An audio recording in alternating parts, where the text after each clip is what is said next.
تمہاری مبارک صاحب کیا؟ جو میرا سوال ہے، جب ہم غیر احمدی مسلمان خاص طور پر سنی مسلمانوں سے تبلیغ کے سلسلے میں تبادلہ خیال کرتے ہیں تو ان کی طرف سے یہ سوال اٹھتا ہے کہ جماعت احمدیہ کے بنیادی قائد ہمارے بنیادی قائد میں کوئی فرق نہیں ہے.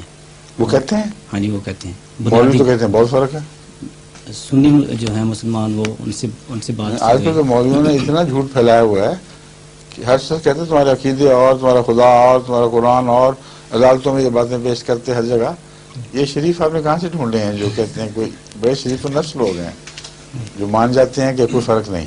جی، لیکن میرا خیال ہے مانتے نہیں، اعتراض بنانے کی خاطر ہاں جی، مانتے وہ ہیں، سوال اٹھاتے ہیں اس میں سے، سوال اٹھانے کی خاطر. سوال اٹھانے کی خاطر مطلب یہ دل میں چھپا لیتے ہیں فرق تو بہت ہے لیکن چلو کوئی فرق نہیں، ہم مان جاتے ہیں. جی اگر مان جاتے ہیں ضرورت کیا ہے پھر؟ جی، وہ کہتے ہیں بھی پھر ہم احمدیہ جماعت میں شامل نہ ہونے سے کیا فرق پڑتا ہے؟ درست، صحیح بات.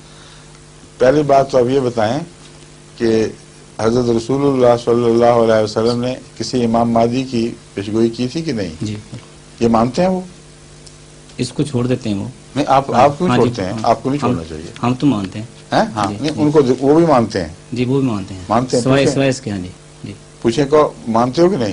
جی، کہ امام مہدی امت کے بنیادی عقائد میں کیا کیا تبدیلیاں پیدا کرے گا؟ پوچھیں ان سے. جی، اگر تبدیلی کرے گا تو وہ امام مہدی نہیں، وہ جھوٹا ہے.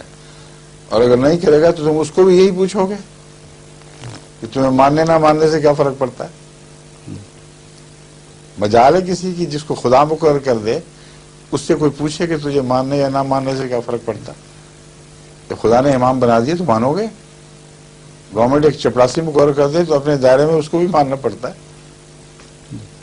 سمجھے؟ ٹھیک.